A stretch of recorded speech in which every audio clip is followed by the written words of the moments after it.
Oi, gente, tudo bem?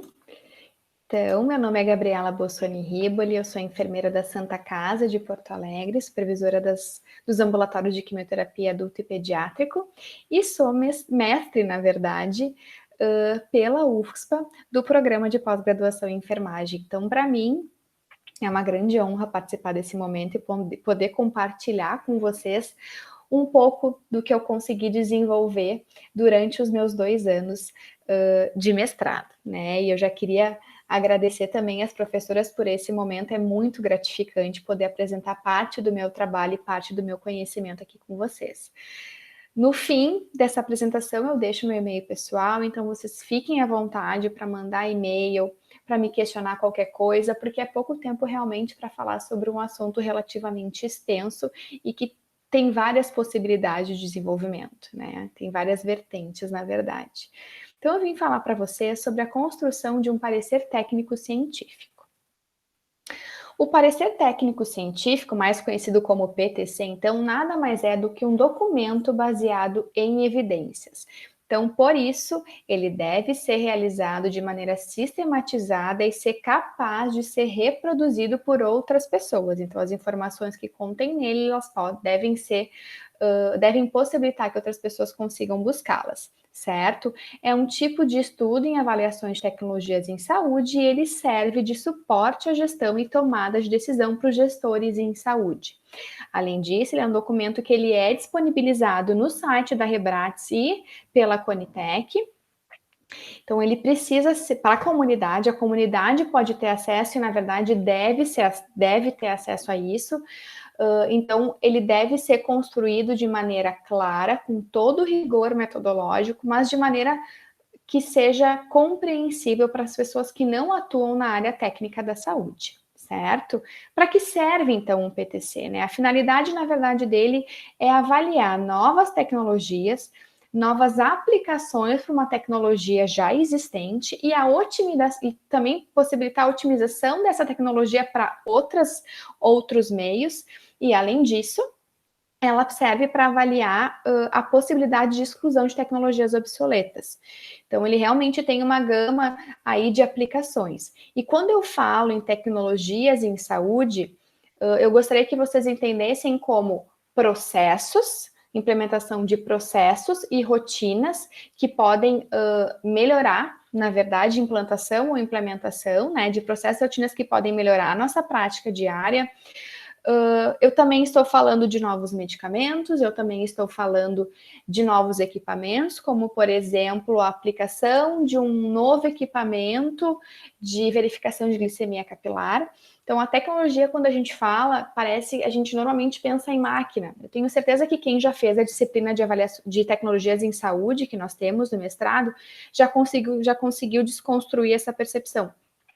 Mas só para deixar claro para aqueles que ainda não tiveram a possibilidade ou que a linha de pesquisa não vai por esse lado, não tiveram a oportunidade de participar dessa disciplina. Então, tecnologias em saúde, a gente fala de processos, a gente fala de máquinas, a gente fala de medicamentos, a gente fala, na verdade, de tudo que contempla o cuidado ao paciente, desde o processo até, na verdade, a máquina mesma. O que é importante antes da gente iniciar o desenvolvimento de um PTC? Antes de tudo, a gente tem que verificar se existe um PTC que já aborde o tema que a gente está sugerindo que seja abordado. Por quê?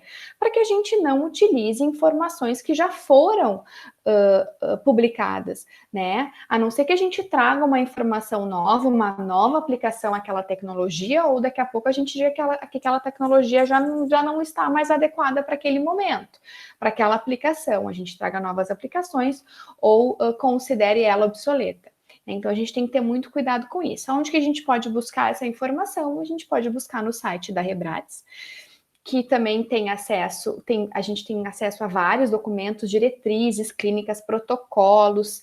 Existe também os pareceres técnicos científicos. É um site que vale a pena a gente conhecer, especialmente a gente que trabalha em saúde, que tem informações muito relevantes.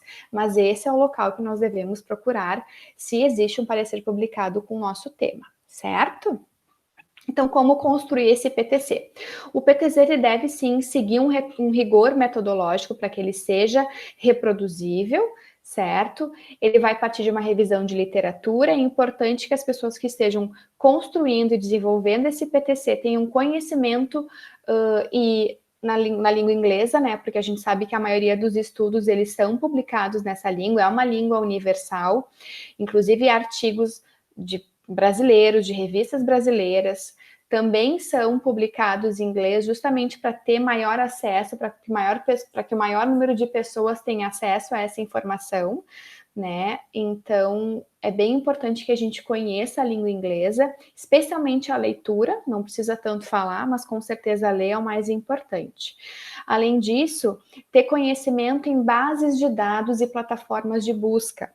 Elas vão ser fundamentais para a gente conseguir buscar os estudos que vão entrar na nossa amostra para desenvolver esse parecer técnico-científico, né? Então, para a gente conseguir ter suporte, embasamento e ter as informações necessárias para desenvolver o nosso relatório técnico-científico ou a nossa dissertação e também o parecer técnico-científico, ele é fundamental, tá? Esse conhecimento.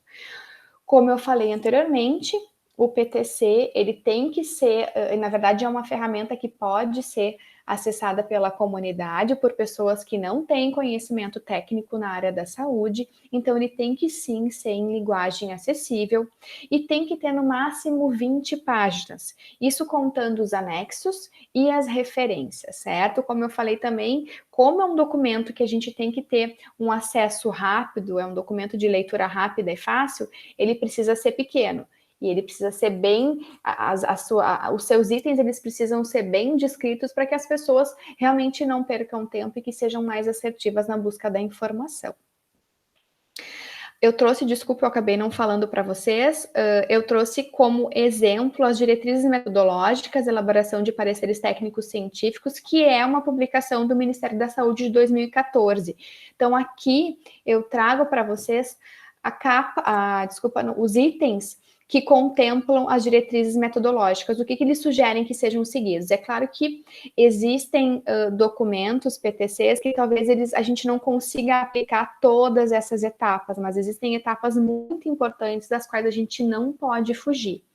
Inclusive, quando a gente procura na internet, no site da Conitec, na Rebrates, pareceres técnicos científicos, a gente vê que todos eles seguem um rigor metodológico, eles descrevem as etapas certinho de busca dos estudos, de avaliação, mas eles divergem em algumas questões, porque eles têm questões, têm itens que não vão se aplicar ao tema que está sendo proposto pelo PTC.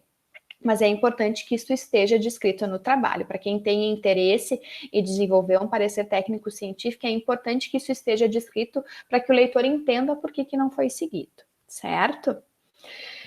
Eu vou trazer agora, eu começo a trazer para vocês um pouco do meu trabalho, para vocês conseguirem, na verdade, entender como é que é o desenvolvimento, e eu acho que com o exemplo a gente consegue parece que é mais palpável a informação, né? Então, para desenvolver o PTC, uma das sugestões, na verdade, sugestões não, das indicações é que ele tem que ter uma busca de literatura para embasar o conhecimento, né? Para a gente ter o nosso referencial teórico e dizer, sugerimos isso e isso.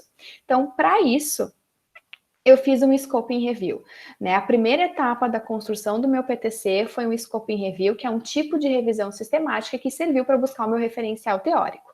A segunda etapa foi a construção do meu parecer técnico-científico. Eu trago para vocês um pouco do que é Scoping Review, para conseguir contextualizar e vocês entenderem a etapa da construção do produto como um todo, certo? Então, o Scoping Review é um tipo de revisão sistemática que aborda amplamente assunto bem específico, são aqueles assuntos que a gente não consegue encontrar com muita facilidade. A revisão sistemática, ela possibilita que a gente utilize a literatura cinzenta, e para quem não está muito acostumado com a terminologia, a literatura cinzenta, na verdade, são aqueles estudos provenientes de diretrizes, são diretrizes clínicas, protocolos assistenciais, são os anais, a gente consegue incluir isso no estudo justamente porque a gente está fazendo um tipo de revisão que aborda assuntos muito específicos e que não existem muitas publicações em artigos que vão embasar a nossa revisão, certo? Uma diferença dele também, um diferencial, é que ele é realizado por busca pareada e independente. O que significa isso? Significa que a partir dos achados nas bases de dados e plataformas de buscas, duas pessoas vão ler e elas vão seguir, depois eu vou mostrar para vocês que fica mais claro, elas vão seguir as etapas independentes, então não vai ter o viés de um acabar discutindo com o outro, não, mas eu acho que esse estudo deve entrar por isso, por isso. Como a busca é independente, não tem esse tipo de interferência, né, dos dois pesquisadores. Além disso, é um documento da prática baseada em evidências.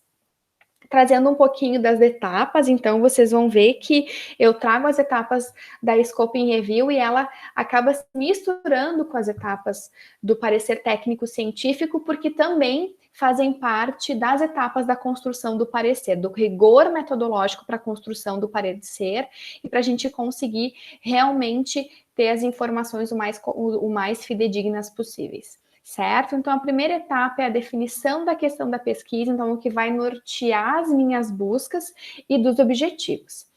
No meu trabalho, para desenvolver a questão de pesquisa, nós usamos o acrônimo PCC, onde o P se refere à população, que são os profissionais atuantes em centro cirúrgico envolvidos no procedimento da quimioterapia hipertérmica transoperatória intraperitoneal. E o conceito, que é o segundo C, é relacionado à segurança ocupacional, e o terceiro C é o contexto, que se refere aos cuidados necessários para a segurança ocupacional no transoperatório. Eu tenho como pergunta, como questão de pesquisa, então, quais EPI e cuidados os profissionais atuantes, direta ou indiretamente, precisam utilizar no transoperatório da HIPEC. Para quem não sabe, HIPEC é um tipo de quimioterapia em alta temperatura que é realizada no centro cirúrgico exclusivamente para pacientes com carcinomatose peritoneal. A quimioterapia ela é aplicada em alta temperatura dentro da cavidade abdominal, por isso que ela é intraperitoneal, certo? E ela acaba oferecendo alguns riscos para a equipe de saúde, foi daí que surgiu a ideia do PTC, certo? Falando dos objetivos, então, um objetivo bem claro, o meu teve um objetivo, então nem sempre o trabalho precisa ter vários objetivos, a gente tem que ter, na verdade, um objetivo bem definido e responder esse objetivo com o nosso produto, certo? Isso é uma coisa que precisa estar bem clara e que muitas vezes a gente quer enfeitar muito, e é importante a gente ter um objetivo muito claro para que quem entenda saiba o que esperar do nosso trabalho. E que quando termine de ler o nosso trabalho, veja, bom, com certeza que a Gabriela tinha esse objetivo e ela conseguiu alcançar, certo? Então, foi desenvolver um PTC relacionado à segurança ocupacional direcionado aos profissionais envolvidos no atendimento transoperatório do paciente submetido à HIPEC, para implantação em centros cirúrgicos que utilizam essa tecnologia, tá? Definição dos critérios de elegibilidade. Isso sempre tem que ser, tanto etapa 1 quanto etapa 2, tem que ser prévios ao início das nossas buscas, certo? Então, a gente precisa definir a questão de pesquisa, ter bem claro o nosso objetivo, e a gente precisa também ter os nossos critérios de inclusão e exclusão para conseguir ter muito claramente o que a gente vai procurar, porque vão ser vários estudos, e quando a gente tiver dúvida se o estudo entra ou não na nossa amostra, a gente tem que voltar no nosso objetivo, voltar nos nossos critérios de elegibilidade para entender se está certo ou não, se ele vai entrar ou não. Então, no meu caso, a gente incluiu estudos do período de 2015 a 2019, no idioma inglês, espanhol e português, independente do delineamento de pesquisa, delineamento de estudo, desculpa, inclusive essa é uma das premissas também da Scoping Review, ela não se importa com delineamento, que fossem disponibilizados na íntegra, gratuitamente em meio eletrônico, isso é importante, né, no meu caso, e abordando a problemática do estudo, certo? E a gente excluiu os estudos que abordavam a HIPEC em modelo animal ou em crianças. A descrição da abordagem planejada para a pesquisa, então, a gente definiu as plataformas e as bases de dados que nós íamos buscar, foram utilizados os termos do DEX e do MESH, certo? E também foram combinados com os operadores booleanos OR e AND, e também a gente usou alguns termos não controlados para conseguir complementar a estratégia de busca, certo? E é bem importante que a gente traga essa estratégia. E por que é importante? Porque, mais uma vez, eu trago, ele tem que ser possível que a pessoa que está lendo o meu PTC consiga procurar, se ela colocar todos os meus critérios de inclusão e exclusão e os meus termos controlados, ela tem que encontrar os mesmos estudos que eu encontrei, certo? Então, ele precisa ser capaz de ser reproduzido por um terceiro, por uma pessoa que não conduziu o estudo. Então, aqui eu trago as minhas bases de dados, que eu fiz as minhas buscas. A gente, como eu falei anteriormente, o Scoping Review, que na verdade a etapa 4 é a busca dos estudos em si, ela sugere que se use, então, a literatura cinzenta. Tem uma base de dados que é a Greylit, que ela é amplamente usada para busca de literatura cinzenta, mas no período da minha coleta da minha amostra, da coleta de estudos, desculpa, ela estava indisponível, que foi de setembro de 2019 até janeiro de 2020. Na verdade, eu usei só o Google Escolar como base de dados para busca de literatura cinzenta. Então, eu procurei na BVS, Web of Science, PubMed, Scopus, Cielo e Cochrane, certo? A etapa 5, então, foi a seleção dos estudos propriamente dita, e aqui que eu falei para vocês da questão pareada. Então, como vocês podem ver, tem a etapa do título. Então, como é que foi feito? Eu fui na base de dados, coloquei a estratégia de busca que foi definida anteriormente, certo? Coloquei a estratégia de busca e encontrei X estudos. Eu listava todos eles numa planilha, que é exatamente essa que eu mostro para vocês. O N é o número, tá? O número do artigo. Então, eu listei todos e deixava num drive para o André e para a Carolina, que foram os meus bolsistas de iniciação científica, voluntários, inclusive, parte da minha equipe maravilhosa que me ajudou a construir esse trabalho.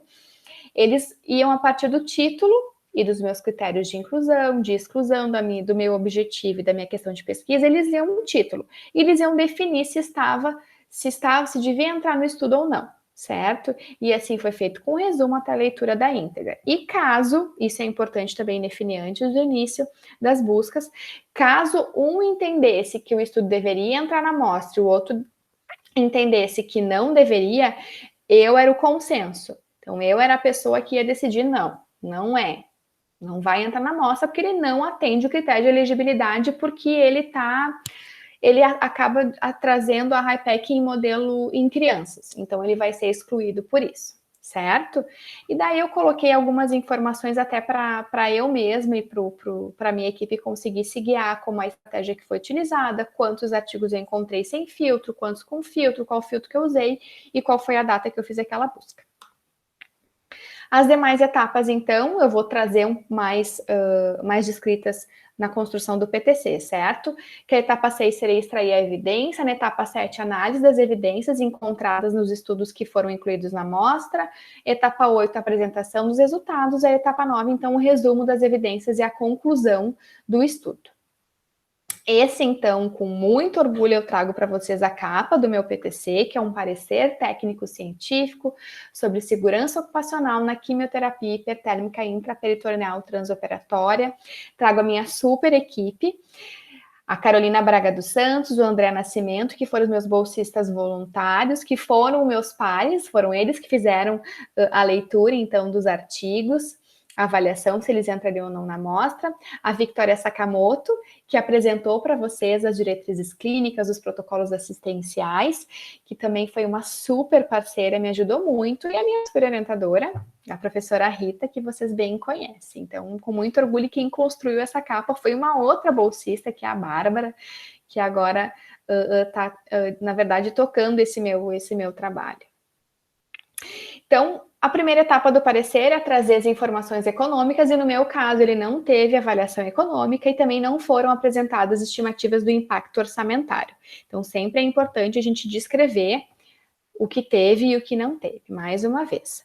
A caracterização do produto, então, como eu fiz uma Scoping Review, eu trago a apresentação dos resultados conforme o Scoping Review sugere, certo? Então, eu encontrei no total 984 artigos e eu fui fazendo a triagem, segui a elegibilidade e quantos estudos foram incluídos, certo? Então, aqui tá o dado, na verdade, traz um fluxograma de como eu consegui, como eu encontrei os estudos e como eles foram filtrados, certo? Caracterização dos estudos selecionados. Na verdade, o ideal é que a gente caracterize de onde veio, quais foram as línguas que foram encontradas, a metodologia que foi utilizada, a abordagem que foi utilizada, o ano de publicação. Então, aqui eu trago, foram 9 estudos incluídos a partir da busca de bases de dados e um incluído a partir de busca manual, porque o Scoping Review permite isso, permite que eu inclua estudos. Por exemplo, eu estou lendo um estudo e vi que tem uma referência naquele artigo que achei muito interessante, eu vou lá nas referências do artigo e procuro o artigo completo e acho que vale na minha amostra. Eu posso incluir no Scoping Review, e também isso é uma possibilidade de Scoping Review bem interessante quando a gente fala de assunto escasso, como era o meu. Eu encontrei, então, 10 estudos, 4 da França, 3 da Espanha, 1 da Grécia, 1 da Índia e 1 dos Estados Unidos. Os anos de publicação, então, em 2019 eu tenho 1, 2018 3, 2017 1, 2016 3 estudos e 2015 2 estudos.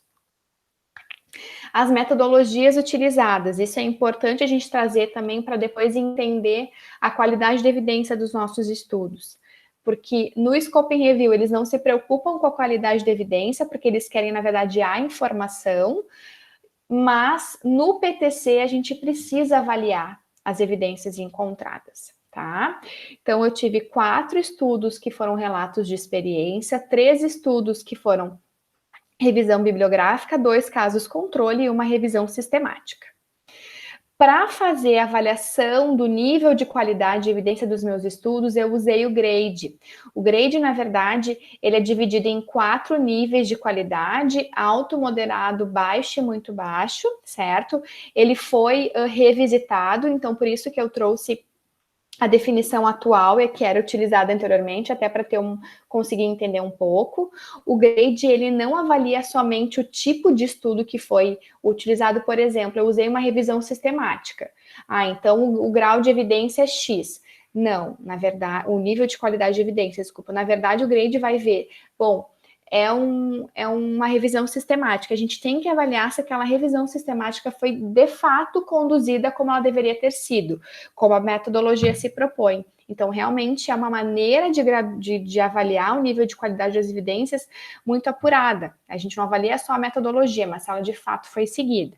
No meu caso, eu encontrei 2 com qualidade moderada, 4 com qualidade baixa e 4 com qualidade muito baixa. Aqui, na verdade, na caracterização dos estudos, eu trouxe na verdade, um quadro que traz o título, o ano e o país de publicação, o objetivo daquele estudo, a metodologia que foi aplicada para a construção daquele estudo e a intervenção proposta por ele. Como foram 10 estudos, eu trouxe os 10 listados, aqui eu trouxe só 5 para exemplificar para vocês e para não ficar pesado, para vocês conseguirem entender um pouquinho do que foi abordado. Então, quando vocês olham vocês vejam que no título, eu coloco no fim do título a referência, porque é importante que esteja descrita a referência para que a pessoa possa buscar esse estudo depois.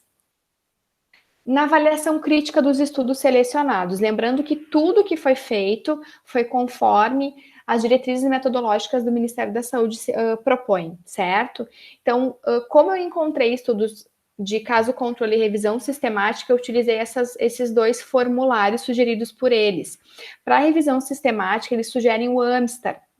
E aqui eu trago uma parte do AMSTAR. Na verdade, ele é dividido em 11 itens de avaliação e cada item ele é dividido em sim, não, sem resposta ou não aplicável, tá? Então, Aqui eu trago só 5 também para a gente conseguir ler, e ele foi aplicado ao meu estudo de revisão sistemática, que eu só tive um estudo de revisão sistemática, eu apliquei esse formulário.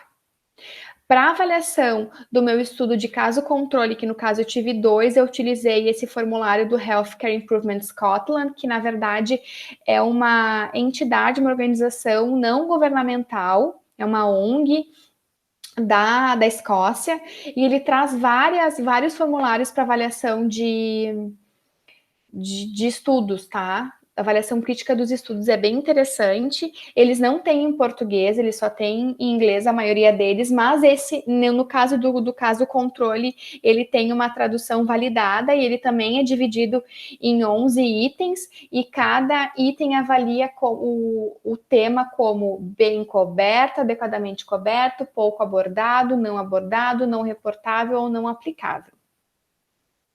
Certo? Então, assim, além desses formulários que eu trouxe anteriormente, existem outros formulários que podem avaliar os estudos de avaliação econômica, as diretrizes clínicas, os estudos clínicos randomizados, os estudos de corte, os estudos diagnósticos e os de séries de casos e epidemiológicos, tá? Então, todos eles possuem formulários sugeridos para avaliação crítica dos estudos nas diretrizes nas diretrizes propostas pelo Ministério da Saúde. A gente consegue ver no final, trazem todos eles. Inclusive, o que é bem interessante, nas diretrizes que eu usei como base, eles também trazem um documento para avaliar o teu parecer, né? Então, como se tem uma pessoa que depois vai avaliar o parecer que tu propôs, ele traz o que avaliar nesse parecer. E também é interessante a gente ver quando está fazendo o trabalho, desenvolvendo o produto, se ele está respondendo às questões que o modelo de avaliação do PTC traz no final. Eu trago um pouquinho do meu PTC para vocês, tá? O meu PTC, na verdade, ele aborda 4 grandes temas com 43 recomendações.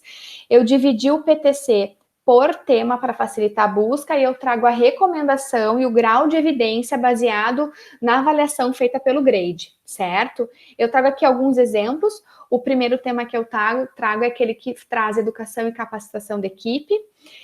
Uma recomendação é capacitar a equipe cirúrgica quanto ao procedimento, incluindo orientação técnica da cirurgia, indicação e desfecho esperado, medicações utilizadas, via de infusão do quimioterápico, os riscos associados ao procedimento, como evitar a exposição aos medicamentos e o manejo de derramamento e de contato com o medicamento.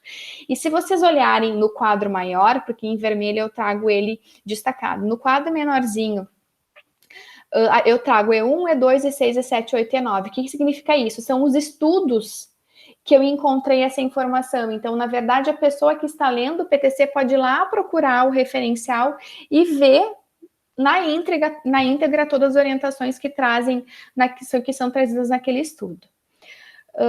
O outro tema, então, são os equipamentos de proteção individual e coletivos, então são os conhecidos EPIs e EPC. Eu trago 2 como exemplo aqui, como destaque, que é usar o avental cirúrgico impermeável e descartável sem abertura frontal de mangas longas e com elástico de punhos, e usar protetor de sapato impermeável e descartável, que seja de fácil limpeza e que é altamente recomendado que os sapatos utilizados sejam de uso exclusivo para a Hypec.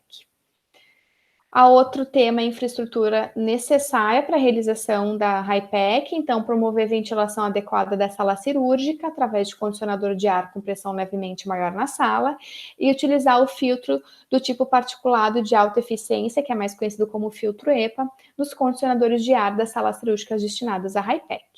E o último item, ele traz orientações gerais, como manter as portas da sala cirúrgica fechadas durante a realização da Hypec e a placa ao lado de fora indicando que a Hypec está em realização. Aqui, então, eu trago para vocês a nova proposta. Na verdade, é a 5ª edição que está em rascunho das diretrizes metodológicas, ela é de 2020. Na verdade, esse documento, ele tem como intenção padronizar a maneira como as informações são trazidas no PTC e eles também avaliam o desenvolvimento dos PTCs já publicados. Então, é bem interessante porque eles seguem uma linha bem específica para avaliação de estudos, e eles trazem essas informações. Eu acredito que logo seja lançado. Então, para quem tem interesse, para quem quer desenvolver um PTC, é bem importante que saiba que já existe um documento atualizado e que é esse que deve ser seguido, né? Ele contempla todas. Eu consegui ler o PTC, as diretrizes, essa quinta edição que está em rascunho. Ele traz as mesmas informações que a edição de 2014, desculpa, mas ele traz, então, de uma maneira ainda melhor de ser replicada, né, de ser reproduzida pelos pesquisadores. Aqui eu trago as minhas referências para a construção do PTC, desenvolvimento do Scoping Review, de pareceres técnicos científicos. Também tem as diretrizes metodológicas do sistema GRADE, que ajuda bastante na avaliação da qualidade de evidência. Então, gente, é pouco tempo, né, na verdade, para falar, tem de 30 a 40 minutos. Desculpa se eu fui muito rápida. Aqui eu trago meu e-mail pessoal, vocês fiquem à vontade, por favor, para me procurar. Eu espero realmente que vocês tenham entendido um pouquinho, que eu tenha conseguido passar um pouco do meu conhecimento sobre o desenvolvimento do PTC e como eu consegui construir ele, eu e toda a minha equipe. Agradeço muito mais uma vez, e é bem importante que no final dessa aula vocês leiam, vai ter uma atividade para vocês executarem. Eu espero que realmente vocês consigam aproveitar um pouco da informação e consigam desenvolver uma atividade aí bem boa para realmente fixar o que foi aprendido. Certo, gente? Boa sorte. Eu desejo um ótimo trabalho para vocês, assim como eu estou muito orgulhosa de estar aqui apresentando para vocês uma parte do meu trabalho. Com certeza, ano que vem vai ser um de vocês que vai estar no meu lugar, tendo essa honra e toda essa gratidão por ter participado desse momento, certo? Então, para vocês, tudo de bom. Eu espero que tenha conseguido ajudar um pouco.